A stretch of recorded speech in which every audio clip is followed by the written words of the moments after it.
Greetings, this is Amy Wentley with Chai Knuckles Knitting, and this is episode 2021-10, Basic Socks, Getting Started on Double Pointed Needles. So this video is going to cover a lot of different skills that are involved in starting a pair of socks on double pointed needles. And these socks that I'm starting here, I'm going to be working from top down, so that means I'm going to be starting at the cuff and I'm going to work towards the toe. So the first thing that we need to do is cast on. And before you cast on, a couple of things you need to know about the number of stitches to cast on.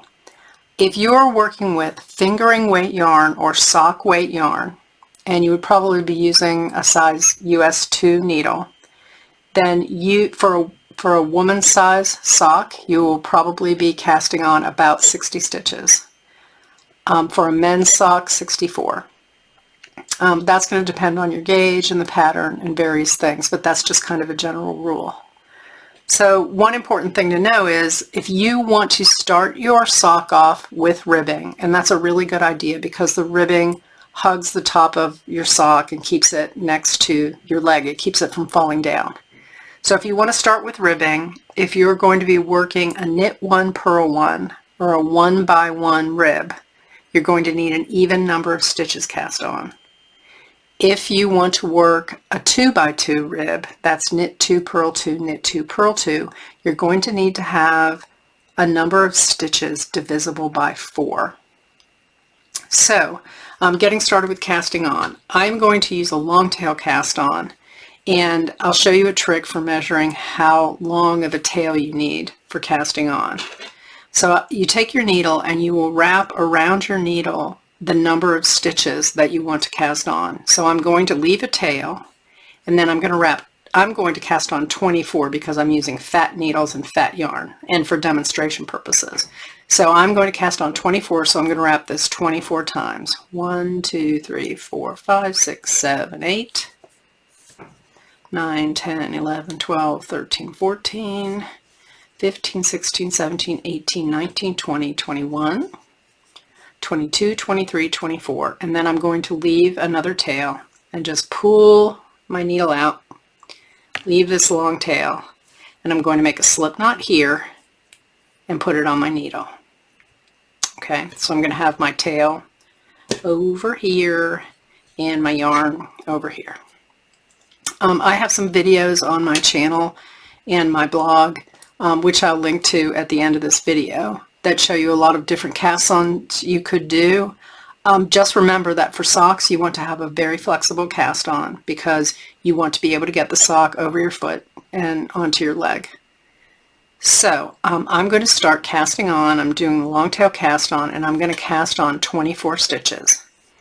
And right now, one other trick I have for you is you'll be using smaller yarn, most likely, smaller needles.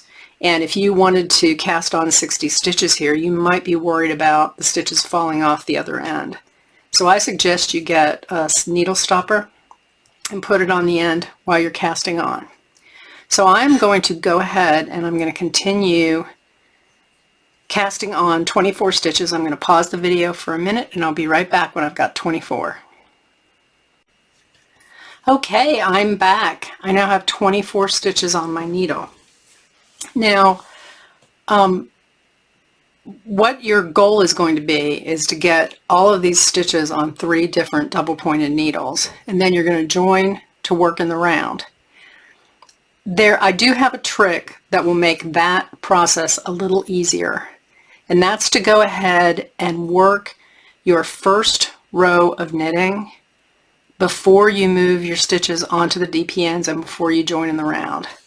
So I'm going to turn this over, and you can get another stopper if you want, or if your stitches are on here fairly well. I'm going to move my stopper to this needle just so they don't fall off this needle as I work them.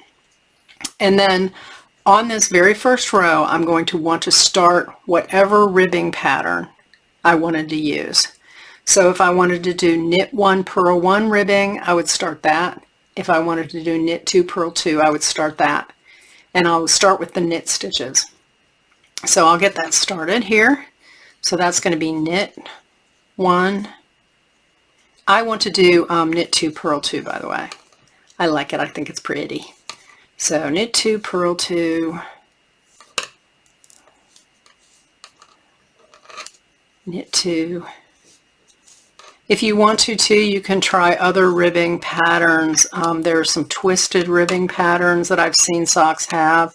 Some do a knit 3, purl 1, knit 3, purl 1 ribbing. So there are a lot of possibilities there, but you want to have something that's going to be snug here at the top of the sock. So let me finish my first row of ribbing. I'm going to pause the video and then I'll come back when that's done. Okay, I'm back. So I finished working the first row of ribbing. So you can see here I've got knit, purl 2, knit 2, purl 2, knit 2 all the way across. Now the next thing I want to do is I want to move my stitches onto 3 different needles. And the way this is going to work is you are going to put half your stitches on one needle and then the other half of the stitches are going to go on the other 2 needles. So for instance, for 24 stitches, my first needle is going to have 6 stitches, the second needle is going to have 12 stitches, and the third needle is going to be 6 stitches. So if you cast on 60 for a pair of women's socks in a fingering weight yarn, you would move the first 15 stitches to the first needle, then the next 30 stitches to the second needle, and then the last 15 stitches to the third needle. So to move the stitches, all you need to do is you get your second DPN. Okay, your first one has all your stitches on it already. So this is going to be needle 1. Okay, and I'm going to move 6 stitches. And all I do is I slip them as if to purl in order. 1, 2, 3, 4, 5, 6. And then I'm going to snug those stitches in the middle of this needle so nothing falls off, and I'll just drop that needle. I'll just let it fall, just like that. And I'm going to pick up my next needle. And by the way, you're going to need a total of 4 DPNs to do socks with this method. Usually they come in sets of 5, so you can save the 5th one. I have been known to drop one on the bus and not be able to get it back, so having that 5th one is a good thing to have. So for this second needle, and this is going to be needle number 2, I'm going to put half the stitches. So in my case, that's going to be 12. And I'm just going to slip them as if to purl. 1, 2, 3, 4, 5, 6, 7, 8, 9, 10, 11, 12. Then I'm going to take those 12 stitches, this is half of my total number, and I'm going to scoot them down to the middle of this needle so nothing falls off the edges. And I'm just going to let that drop. Go ahead and I can put those behind. This leaves me with 6 needles, 6 stitches on my original needle. We're going to call this needle number 3 now. And I can take my stopper off and I'll scooch these stitches to the middle here too. So look at what we have here now. This is needle 1 with my working yarn, and it's got 6 stitches. This is needle 2, and this is needle 3 with my tail right now. Now we are going to go ahead and join these, and you can just don't be scared to just pick up your needle and let the stitches flop. There's no reason to get really tense right now. I mean, you have that kind of tendency to go, oh my gosh, I've got all these sticks and I don't know what I'm doing. But just try to relax, just let them flop. And the reason we worked that one row earlier is because this gives you a really nice spine of stitches, and it makes it easier not to twist your stitches when you join them in the round. So at this point, lay your stitches down, lay your needles down like this. Make sure nothing's twisted around or wonky or anything, that you've got a continuous line of stitches here. And then what you're going to do now is you're going to get your 4th needle ready. And you're going to bring together, well, first Scoot your stitches on the right needle all the way to the edge. Scoot your stitches on this left needle closer to the edge, okay? And then you're going to fold them together and pick them up, okay? So this is my working yarn over here attached to my ball of yarn. Here's my working yarn, and here's the new needle. Now, I'm going to get started, and my first stitch here is going to be a purl stitch. No, it's a knit stitch. I'm sorry. That was wrong. This is a knit stitch. And I'm going to go ahead and insert my empty needle into that first stitch as if to knit. And then I'm going to take my working yarn, I'm going to wrap it around that needle, and I'm going to pull it through, okay? And then I'm going to tighten this yarn to try to get this yarn as tight as I can. Now, the first couple of rows you do between this needle and your working needle, it's going to be a little floppy, but it's going to tighten up as you go. And then when we go to weave in this end at the end, we can go ahead and close the gap between the two of them, and you won't even be able to see it. So that's knit one, and then the next stitch I'm going to insert as if to knit, wrap my yarn, and pull through. And I'm going to continue working these 6 stitches. Now this needle in my left hand right now is going to be needle 1. That's the one that is the first needle at the beginning of the round. So I'm doing knit 2, purl 2 ribbing right here. And then when I finish those stitches, I have a free needle now, and I've got worked stitches on the new needle 1. So I'm going to turn everything now. And you know, as you go, you can go ahead and just rearrange your stitches and make sure they stay in the middle of your sticks, just to make sure they don't fall off. And then when I get to the next needle, I find that it helps to have the needle I'm going to do the stitches on under here, under the next needle following it, and over the needle in my right hand. So this is going to be a purl. So before I work the purl, I want to bring my yarn to the front. I'm going to insert my needle as if to purl. I'm going to wrap, and I'm going to pull through. And then I'm going to tug on this yarn tightly. And this is a tip for when you're working between needles all the time. Pull the yarn tightly on the first stitch, and also pull the yarn tightly on the second stitch. And that's going to help you avoid getting what they call ladders on the stitches between the needles. Sometimes they'll be a little looser, and you can see that in the fabric. But if you pull the first and second stitches tightly, that helps avoid that. And so you go ahead and you work the rest of the ribbing. And now this is half the stitches for your sock on this needle. And this is now needle number 2. So needle number 1 is the first needle at the start of your round. Needle number 2 is the middle one with most of your stitches on it. And needle number 3 is the last needle with, it's got like a quarter of the stitches on it. And that's right before the end of the round.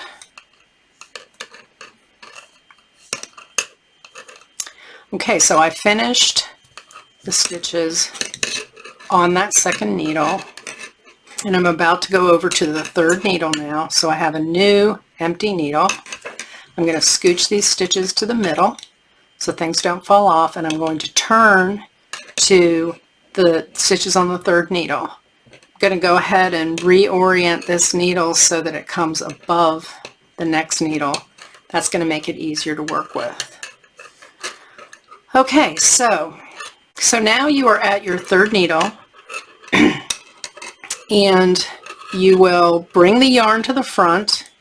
You're going to go ahead and insert your needle in the front of the next stitch on needle 3, and you're going to take your yarn and wrap it around that needle and purl.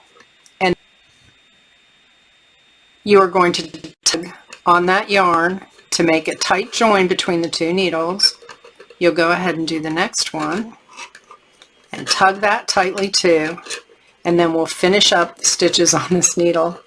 And there's a lot of kind of scratchy noises from those needles hitting the table. Ooh, some of those sounds of knitting.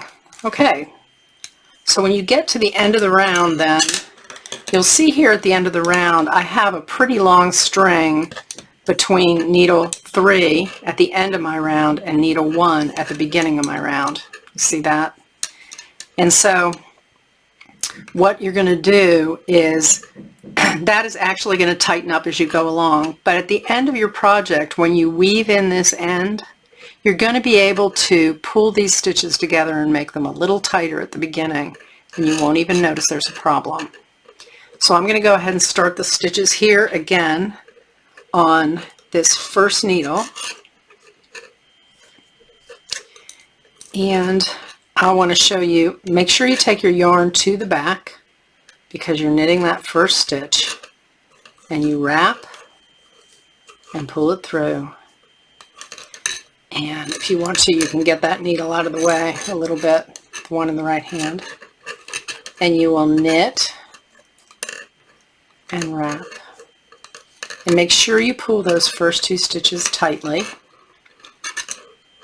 and then come ahead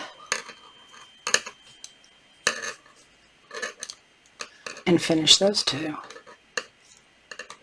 So one thing I'd like to show you is I've done a demo. I've already done another piece, and I want to show you what happens if you drop a stitch as you're working. But this is needle 1 again, going to needle 2. So let's just do this one last one so I can show you how to bridge this gap. And bring your yarn to the front, and then go ahead, move your stitches to the edge, put your needle in as if to purl, and wrap. And pull, and purl, wrap, and pull, and then you can just keep going in that way. Now let me show you what happens if you drop a stitch. Set this aside. You're going to get another piece of knitting over here that I already started. Okay, and try to get the yarn away from the cat.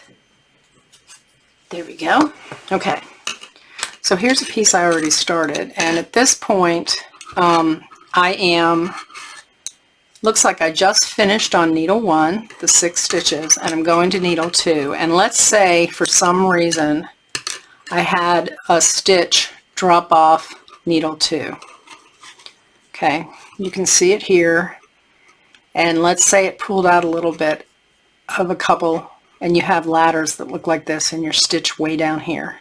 Okay, all you need to do is get a crochet hook, and if this is a purl stitch like it is here, you're going to want to put your strands in the front of those, and then you insert your crochet hook from the back, and you're going to grab the first ladder there and pull it through, and then you're going to insert your crochet hook again through the back and pull through on that second stitch, and then you're going to lift it up onto your needle so that it's back where it belongs.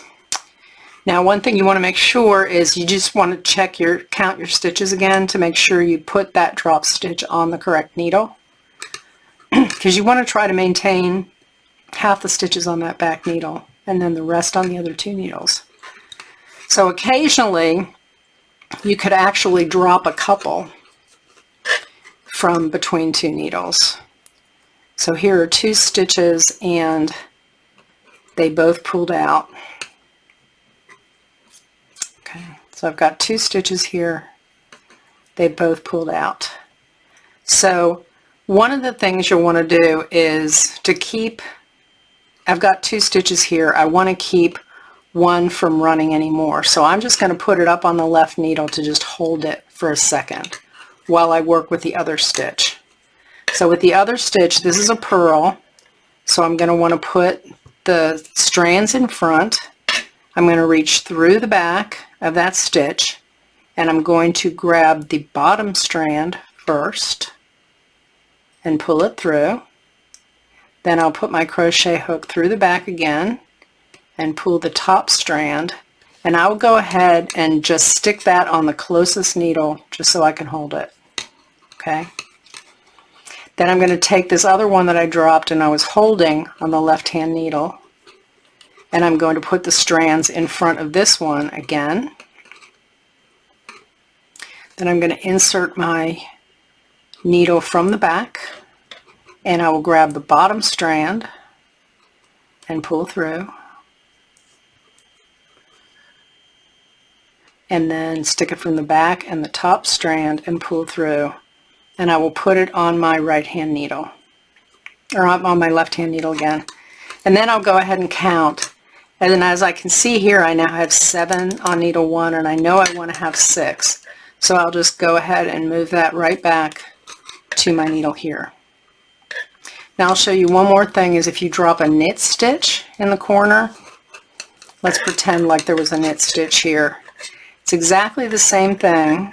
Let's say it dropped down 2 strands here too, except your strands, your ladders are going to be in the back, and you'll go ahead and insert your crochet hook through the front, and you'll grab the bottom strand and pull through, and then the top strand and pull through, and you'll put it back up on your left needle. So that's how you pick up a drop stitch. Now one other thing I wanted to mention is, let's say you set your work aside and you need to pick it up and you don't know where you are. It's really important that when you pick it up is to identify where your working yarn is. Okay, my working yarn is coming off this needle here. So I know that I want to set up to start working from this needle here, because it's going to be the next stitch next to my working yarn. Okay, there is a possibility that you could accidentally pick up your work and turn it inside out and want to start knitting. But what you can see is wrong here is that the working yarn is coming off the left hand needle, and it should not be. It should be coming off the right hand needle. So if you pick up your work and you see your yarn coming off the left hand needle, that's a clue that your work got turned inside out. So all you need to do is pop it inside out, turn it around, and start working with the working needle coming from the right. So if you start working on the inside instead, you'll be working your sock inside out, and that's not what you want to be doing. So that's just a little trick there. Now one other thing I wanted to show you was how to count rows in your ribbing, and then this works everywhere else. But what you do is you can look at your knitting, and here is the purl bump that was part of your cast on, and that first stitch there, this V here, hold on, let me get something I can point with. This V here is part of your cast on. And then you worked one row, which is the next V, another row, which is the next V, and then you count the stitch on your needle. So this would be cast on 1, 2, 3 on my needle. So I've worked 3 rows. So you don't count the cast on, and you count the stitch on your needle. So that's it for all the tips for getting started with your socks. At the end of the video, I will have a link to my ebook on knitting basic socks and a link to my blog where you can find a ton of videos that I've done for previous classes. So please come and visit me again. Thank you for your time today. Bye-bye.